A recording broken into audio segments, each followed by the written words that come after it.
मुफीद और आजमूदा टोटके। रोज़ाना सुबह लहसुन के जवे और 1 चाय का चम्मच शहद खाने से ब्लड प्रेशर नॉर्मल रहता है। गर्म पानी से नहाओगे तो बाल कमज़ोर हो जाएंगे। मसूर की दाल ज़्यादा खाने से पेट की बीमारियों से निजात मिलती है। पानी में सब्ज़ इलायची उबाल कर पीने से बुखार उतर जाता है। जिनका हाजमा ख़राब रहता हो उनको गन्ने का जूस पिलाएं। दही खाने से भूख की शिद्दत में कमी आ जाती है।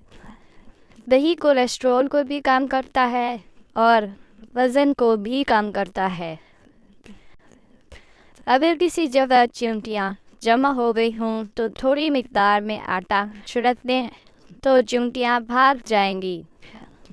जब आटा गूंदें तो नमक और पानी के साथ साथ 2 खाने के चम्मच कुकिंग ऑयल शामिल करके आटा गूंदने से रोटी नरम भी बनेगी और फूलेगी भी। शहद को सिरके में घोलें और उसकी गुलियाँ करें। दांत और मसूड़े मजबूत हो जाएंगे। रात को कम खाना खाने से मोटापा कम हो जाता है। आँखों की मुख्तलिफ बीमारियों में मछली का इस्तेमाल नुकसानदेह होता है। दरवाजे खुलते हुए और बंद होते हुए आवाज़ें दें तो दरवाजे के कब्ज़ों पर सरसों का तेल लगा दें तो आवाज़ आना बंद हो जाएगी। मेथी दाना इस्तेमाल करने से बलगम और सीने की तकलीफ़ ख़त्म हो जाती है। कलौंजी का रस दही में मिक्स करके बालों में लगाने से बाल सफ़ेद नहीं होंगे। मछली और अंडा एक साथ खाने से गर्मी हो जाती है।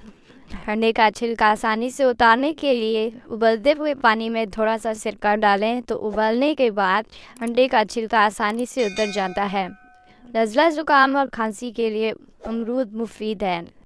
हल्दी जिस्म का दर्द ठीक करती है और ज़ख्म भी ठीक करती है। रोज़ाना 3 खजूरें खाने से बलगम दूर हो जाती है। गर्म पानी में शहद मिलाकर पीने से जिस्म की चर्बी चली जाती है और हद से ज़्यादा भारी जिस्म भी दुबला हो जाता है। चावल उबालते वक्त अगर चावलों में 1 चाय का चम्मच सिरका डाल दें तो चावल दानेदार, लंबे लंबे और खिले खिले बनेंगे। सर्दी खांसी में अदरक को शहद में मिलाकर इस्तेमाल करने से आराम मिलता है। अदरक का पानी पीने से जिस्म में चर्बी नहीं होती और मोटापा दूर हो जाता है। कान में दर्द की सूरत में अदरक के पानी के चंद कतरे कान में डालने से दर्द दूर हो जाता है।